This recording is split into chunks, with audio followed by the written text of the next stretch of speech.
Good evening student. मैं पूजा Jakhar agro ज्ञान classes के यूट्यूब चैनल पर आपका हार्दिक स्वागत करती हूँ। एग्रो ज्ञान क्लासेज जो यूट्यूब पर चैनल शुरू किया गया है उसका मेन पर्पज़ है जो जेट ICAR और BHU की तैयारी कर रहे हैं उन बच्चों को ज़्यादा से ज़्यादा स्टडी में हेल्प मिले। तो इस चैनल पर आपके एग्रीकल्चर और बायोलॉजी की क्लासें हैं वो सुचारू रूप से चालू कर दी गई हैं। जेट और ICAR का आपको कंप्लीट सिलेबस इस चैनल पर करवाया जाएगा। तो इन वीडियो को आप लास्ट तक देखिए, सब्सक्राइब कीजिए, अपने जो सहपाठी हैं तैयारी कर रहे हैं उनको शेयर कीजिए। तो आइए इस वीडियो में अपन आज केमिस्ट्री के टॉपिक से शुरू करते हैं। केमिस्ट्री में आपके 40 मार्क्स के क्वेश्चन आते हैं जिसमें से 15 नंबर की ऑर्गेनिक केमिस्ट्री, 15 नंबर की आती है इनऑर्गेनिक केमिस्ट्री और 10 नंबर की आती है आपके सॉइल केमिस्ट्री, यानी कि आपकी जो एग्रीकल्चर केमिस्ट्री है 12th में आपकी एग्रीकल्चर केमिस्ट्री थी उसमें से क्वेश्चन आते हैं। और ICAR की बात करें तो सॉइल केमिस्ट्री के जो क्वेश्चंस हैं आपके वो एग्रीकल्चर में ही इंक्लूड कर दिए जाते हैं। तो इन वीडियो को आप ध्यान से देखिए। शुरू करते हैं अपन सॉइल साइंस के जनरल इंट्रोडक्शन से। तो सॉइल शब्द की उत्पत्ति है वो लैटिन भाषा के सोलम से हुई है जिसका अर्थ क्या होता है, फ्लोर यानी फर्श। सॉइल शब्द की उत्पत्ति लैटिन भाषा के सोलम से हुई है जिसका अर्थ होता है फ्लोर यानी फर्श। अब देखिए, एक सॉइल और दूसरा टर्म होता है लैंड। एक सॉइल होती है और दूसरा क्या होता है, लैंड, यानी कि अर्थ का कोई भी भाग जो नॉन कल्टिवेटेड है जिसपे फॉरेस्ट हो सकता है, हिल्स हो सकते हैं, रिवर्स हो सकते हैं, उसको अपन क्या कह सकते हैं, लैंड कह सकते हैं। लेकिन सॉइल क्या होती है, कल्टिवेटेड, यानी कि जो यूजफुल अर्थ क्रस्ट होती है उसी को अपन क्या बोलते हैं, सॉइल बोलते हैं। तो परिभाषा की अपन बात करें तो सॉइल एक 3 डायनेमिक नेचुरल बॉडी होती है, यानी कि त्रिविमीय प्राकृतिक पिंड है। त्रिविमीय जिसकी 3 विमाएँ होती हैं, लंबाई, चौड़ाई और गहराई। दोस्तों ध्यान में रखना, सॉइल की ऊंचाई नहीं होती, सॉइल की गहराई होती है। या फिर अपन बात करें कि मृदा एक त्रिविमीय प्राकृतिक पिंड है जो कार्बनिक पदार्थ, खनिज पदार्थ और सूक्ष्म जीवों के मिश्रण से बनी होती है, जो प्लांट को मैकेनिकल बेस प्रोवाइड करवाती है, यानी उसको यांत्रिक सहारा देती है, न्यूट्रेंट प्रोवाइड करवाती है और जल है वो अवशोषण के रूप में देती है। ये इसकी परिभाषा हो गई। अब अपन बात करें, आपको देखिए जेट ICAR और BHU में ऑब्जेक्टिव टाइप क्वेश्चन याद करने हैं। तो ऑब्जेक्टिव टाइप जो क्वेश्चन है उन पे मेन फोकस करें, साथ साथ में इसके नोट्स भी प्रिपेयर करें। आपको कंप्लीट सिलेबस है वो करवाया जाएगा। तो सॉइल की 1 इंच जब सॉइल फॉर्मेशन होती है, मृदा निर्माण होता है, उस टाइम कितना समय लगता है 1 इंच सॉइल की लेयर बनने में। तो 1 इंच सॉइल के निर्माण में 800 से 1000 साल तक का समय लगता है। ये बहुत ही धीमी प्रोसेस होती हैं। मृदा विज्ञान के जनक किन्हें कहा जाता है, डॉक्टर VV डोकुचेव, क्योंकि जो सॉइल की 2 ब्रांचेज हैं, पेडोलॉजी और एडेफोलॉजी, तो फादर ऑफ पेडोलॉजी या फादर ऑफ सॉइल साइंस है वो डॉक्टर VV डोकुचेव को कहा जाता है। अब सॉइल की स्टडी अपन 2 पार्ट में करते हैं, यानी कि एक तो है एडेफोलॉजी, हिंदी में इसको कहते हैं मृदा शास्त्र, और दूसरी है पेडोलॉजी।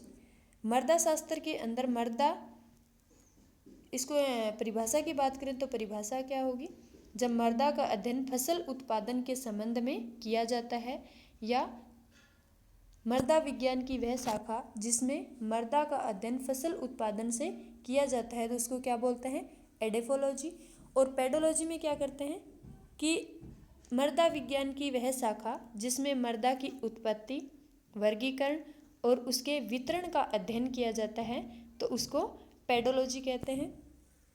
एक टर्म ये याद रखना कि जो एडेफोलॉजी है उसको बोलते हैं नेचुरल हैबिटेट। क्या बोलते हैं, नेचुरल हैबिटेट, यानी आवास, प्राकृतिक आवास, जिसको बोला जाता है एडेफोलॉजी। और पेडोलॉजी को बोलते हैं नेचुरल बॉडी। ये दोनों ही टर्म ध्यान में रखना, एडेफोलॉजी को बोलते हैं नेचुरल हैबिटेट और पेडोलॉजी को बोलते हैं नेचुरल बॉडी। अब अपना जो नेक्स्ट टॉपिक है वो है सॉइल के कंपोनेंट्स ऑफ सॉइल, यानी कि मृदा के अवयव कौन कौन से होते हैं, मृदा है वो किस अवयव से मिलकर बनी रहती है। इस सर्किल में आप देखिए कि जो सोइल है उसका 50% पार्ट है वो सॉलिड पार्ट होता है और 50% ही क्या होता है, पोर स्पेस। सॉलिड पार्ट यानी ठोस भाग की अगर अपन बात करें तो ठोस भाग में से 45% क्या होते हैं, मिनरल्स यानी कि खनिज पदार्थ, और 5% क्या होते हैं, कार्बनिक पदार्थ। पोर स्पेस में 25% होता है वाटर और 25% ही क्या होती है, एयर। तो ये दोनों जल और वायु हैं, दोनों रिवर्स फॉर्म में होती हैं यानी परिवर्तनशील होती हैं दोनों। जिस टाइम सॉइल के अंदर हवा ज़्यादा होती है तो जल की कमी हो जाती है, यानी कि जल की कमी होगी, जायज़ सी बात है, जल की कमी होगी तो मृदा सूख जाएगी, उसमें एयर है वो ज़्यादा हो जाती है, और जैसे ही उसमें जल की पूर्ति होती है, सेचुरेशन फॉर्म में आती है सॉइल, उस टाइम क्या होती है, हवा वो निकल जाती है। कार्बनिक पदार्थ है वो किसी नॉर्मल सॉइल के अंदर 5% होता है, और कार्बनिक पदार्थ में औसतन अपन बात करें तो 58%, ये ध्यान में रखना, 58% कार्बन होता है, बहुत बार पूछा गया है क्वेश्चन। 58% कार्बन होता है और 5% नाइट्रोजन होती है। इसमें और क्या क्वेश्चन पूछा जाता है कि जो खनिज पदार्थ हैं, सबसे ज़्यादा जो अर्थ क्रस्ट है उसमें कौन सा खनिज है वो पाया जाता है, तो अर्थ क्रस्ट के अंदर सबसे ज़्यादा पाया जाने वाला खनिज है फेल्ड्सपार, 48%, यानी कि सबसे ज़्यादा खनिज फेल्ड्सपार होता है 48%। उसके बाद में होता है क्वार्ट्ज 36%। क्वार्ट्ज का फॉर्मूला है वो SiO2 होता है। अब अपन बात करें कि कार्बन के आधार पर मृदा को दो भागों में बांटा गया है। कार्बन के आधार पर मृदा को दो भागों में बांटा गया है, जिसमें से एक है कार्बनिक मृदा और दूसरी है अकार्बनिक मृदाएं, यानी कि जिस सोइल के अंदर कार्बन की मात्रा है वो 20% से अधिक पाई जाती है तो उसको बोलते हैं कार्बनिक मृदाएं, और जिन मृदाओं में कार्बन की मात्रा 20% से कम होती है उनको बोलते हैं अकार्बनिक मृदाएं या फिर खनिज मृदाएं कहा जाता है। एक क्वेश्चन ये पूछा जाता है इसमें कि 1 हेक्टेयर के 15 सेंटीमीटर का भार, 1 हेक्टेयर में 15 सेंटीमीटर यानी जो अपर सॉइल होती है, सरफेस सॉइल, पृष्ठीय मृदा जिसको कहा जाता है, उसका भार कितना होता है 1 हेक्टेयर के अंदर, तो वो है 2.24 इंटू 10⁶ kg। ये भी आप याद रखना। एक नॉर्मल सॉइल है उसका जो CN रेशियो है वो कितना होता है, कार्बन नाइट्रोजन अनुपात कितना होता है। कार्बन नाइट्रोजन अनुपात क्या होता है, सॉइल के अंदर कार्बन और नाइट्रोजन की मतलब उपस्थिति जो होती है उसको मेजर करते हैं, उसी को CN रेशियो बोलते हैं। तो नॉर्मल सॉइल का CN रेशियो है 10 से 12 अनुपात 1 होता है। अब देखिए कि जो सोइल है उसको प्रभावित करने वाले कारक हैं वो कौन कौन से होते हैं। मृदा के जो अवयव हैं उसको प्रभावित करने वाले कारक दो वैज्ञानिक थे, एक जेनी और एक था जोफे। तो अपन बात करते हैं कि जेनी जो है उसने किस प्रकार से प्रभावित करने वाले कारक बताए थे, उसमें कौन कौन से कारक हैं, तो उनको 2 पार्ट में डिवाइड किया था। एक है सक्रिय कारक और दूसरा है निष्क्रिय कारक। सक्रिय कारक में क्या क्या आता है, क्लाइमेट यानी जलवायु, और दूसरा है बायोस्फीयर जीवमंडल। निष्क्रिय कारक के अंदर आता है मूल पदार्थ, निर्माण की अवधि और मृदा तल यानी कि उसका पेरेंट मटेरियल बनने की जो अवधि होती है, और मृदा तल यानी ट्रोपोग्राफी, स्थलाकृति जिसको बोला जाता है। इसके बाद में अपना नेक्स्ट टॉपिक है सॉइल प्रोफाइल, हिंदी में इसको बोलते हैं मृदा परिच्छेदिका।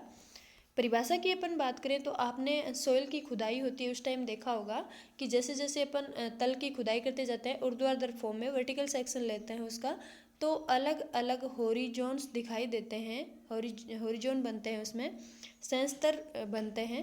तो उसी को संस्तर को अगर अपन एक इकाई के रूप में देखें तो उसको क्या बोलते हैं, मृदा परिच्छेदिका यानी कि सॉइल प्रोफाइल। ध्यान से सुनना, जब मृदा की खड़ी काट लगाई जाती है यानी कि उसको ऊर्ध्वाधर तल के रूप में खोदा जाता है तो उसमें भिन्न प्रकार के संस्तर दिखाई देते हैं, उसी को क्या कहते हैं, मृदा परिच्छेदिका।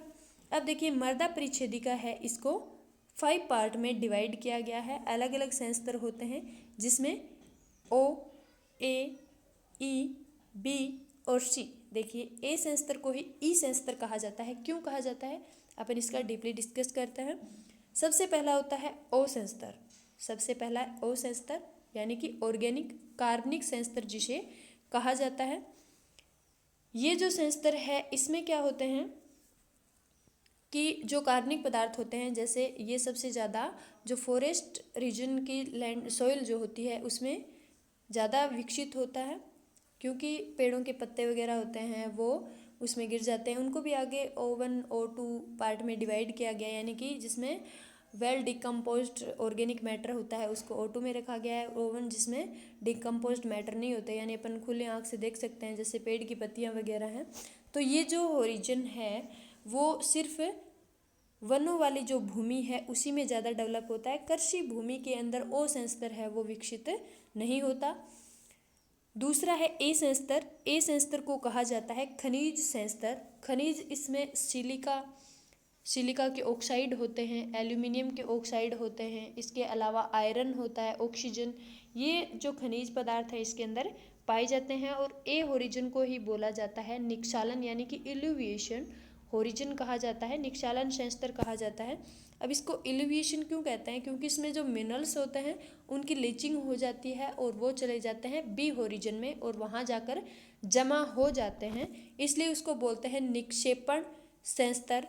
यानी कि जो उसके ऑक्साइड होते हैं, मिनरल्स के ऑक्साइड होते हैं, वो पानी के साथ बहकर नीचे के तल में आ जाते हैं। इसलिए पहले जो ए होरिजन है उसका कलर है वो ब्राउन होता है, क्योंकि उसके ऊपर ओ होरिजन यानी कि जो ऑर्गेनिक मैटर है, ह्यूमिफिकेशन, ह्यूमस, आपने नाम सुना होगा। ह्यूमस क्या होती है कि जो कार्बनिक पदार्थ होते हैं वो एक ब्राउन कलर की लेयर बनाते हैं, अपघटित होने के बाद उसी को ह्यूमस कहा जाता है। और उस प्रोसेस को, जो ह्यूमस बनती है उस प्रोसेस को ह्यूमिफिकेशन कहा जाता है। तो उसके जस्ट नीचे ए होरिजन होता है, इसलिए उसका कलर है वो ब्राउन होता है। लेकिन जैसे ही इसमें से मिनरल्स है उनकी लीचिंग हो जाती है तो इसका कलर है वो लाइट ब्राउन हो जाता है। और जो बी होरिजन है उसका पहले ये लाइट येलो कलर होता है, लेकिन जैसे ही उसमें ऑक्साइड आकर जमा होते हैं तो उसका कलर है वो ब्राउन हो जाता है। उसके बाद में तीसरा होरिजन होता है सी, जिसका नाम होता है पैतृक पदार्थ, यानी कि सी होरिजन को पेरेंट मटेरियल होरिजन भी कहा जाता है, पेरेंट मटेरियल। और उसके नीचे लास्ट होरिजन है वो आर होरिजन, जिसके अंदर कठोर चट्टान है वो पाई जाती है, यानी कि बेडरॉक्स होती हैं, उसमें चट्टान है उसके बड़े टुकड़े होते हैं, उसके साथ में जो मिट्टी के कुछ ना कुछ कण है, जैसे जैसे सॉइल फॉर्मेशन होती है तो छोटे कण है वो भी उसमें रहते हैं। और पैतृक पदार्थ के अंदर कुछ चट्टानों के भाग होता है, मिनरल्स होते हैं, यानी छोटे छोटे सॉइल के पार्टिकल्स होते हैं, सिलिका भी होती है उसके अंदर। तो ये आपके सॉइल फॉर्मेशन के अंदर आता है, उसको अपन बाद में डीपली डिस्कस करेंगे। एक ये टर्म आपको ध्यान में रखना है कि ए और बी होरिजन को मिलाकर बोलते हैं सोलम, यानी कि जो कल्टिवेटेड लैंड होती है, कृषि योग्य जो भूमि होती है, उसमें ए और बी दोनों ही होरिजन है वो ज़्यादा विकसित होते हैं। तो आपसे क्वेश्चन पूछ ले कि कल्टिवेटेड लैंड यानी कि कृषि योग्य भूमि में सबसे ज़्यादा डेवलप कौन से दो होरिजन होते हैं, तो वो है ए प्लस बी, यानी अपन इसको कॉमन रूप से बोल सकते हैं सोलम। दूसरा है रिगोलिथ। रिगोलिथ किसको बोलते हैं? ए प्लस बी प्लस सी होरिजन को बोलते हैं रिगोलिथ। एक टर्म आता है रिगोसोल्स। रिगोसोल्स किसे कहा जाता है? कि इस प्रकार की सोइल जिसमें किसी भी प्रकार का होरिजन है वो डेवलप नहीं होता, उसको बोलते हैं रिगोसोल्स। ओके, ये इस प्रकार की सोइल से, जो सैंडी सोइल होती है, बालू जो मृदाएं होती हैं, उनके अंदर संस्तर है वो डेवलप नहीं होते, तो उसको रिगोसोल्स कहा जाता है। इसके बाद में मृदा के भौतिक गुण, यानी कि भौतिक गुण फिजिकल प्रॉपर्टीज हैं वो क्या क्या होती हैं, जिसके अंदर soil structure, soil texture, soil colour, ये सारी चीज़ें अपन पढ़ेंगे। जो विजुअल सिम्टम होते हैं अपन देख के बता सकते हैं, जिसमें से पहला है सॉइल टेक्सचर, यानी कि मृदा कणाकार। मृदा कणाकार यानी कणों के आधार पर मृदा है उसको किस प्रकार से डिवाइड किया गया है। सॉइल स्ट्रक्चर क्या होती है कि सॉइल के अंदर सिलिका और जो सिल्ट और क्ले होती है उसको अनुपात को ही क्या कहा जाता है? Soil structure.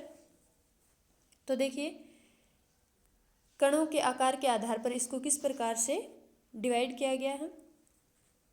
जो कंकड़ या पत्थर होते हैं उसका आकार होता है 2 mm से ज़्यादा, यानी कि मोर देन 2 mm यदि आकार के कण हैं मृदा के तो उसको कंकड़ या पत्थर के रूप में जाना जाता है। दूसरा है मोटे बालू 2 से 0.02 mm, ये आकार आपको याद रखना है। महीन बालू के अंदर 0.2 से 0.02 mm। सिल्ट में होता है 0.02 से 0.002 mm। सबसे इम्पोर्टेंट आपको याद रखना है कले। कले जो होता है ये क्वेश्चन अभी आपके एग्रीकल्चर सुपरवाइजर के एग्ज़ाम में पूछा गया था। ये बार बार हर एग्रीकल्चर के हर कंपटीशन एग्ज़ाम में पूछा जाता है, तो आपको क्ले का जो इम्पोर्टेंट है वो याद रखना है। क्ले जो होती है सबसे बारीक जो मृदा होती है, चिकनी मिट्टी जिसको बोला जाता है, उसके कणों का आकार क्या होता है, लेस देन 0.002 mm। ठीक है। इसके बाद में आपके नेक्स्ट टॉपिक है सोइल कोलाइड। ये भी आपके एग्जाम की दृष्टि से बहुत ही इम्पोर्टेंट टॉपिक है। पिछली बार जेट के एग्जाम में 2 से 3 क्वेश्चन सोइल कोलाइड से पूछे गए थे। तो नेक्स्ट वीडियो में अपन इसको डीपली डिस्कस करेंगे। फिर मिलते हैं नेक्स्ट वीडियो के साथ।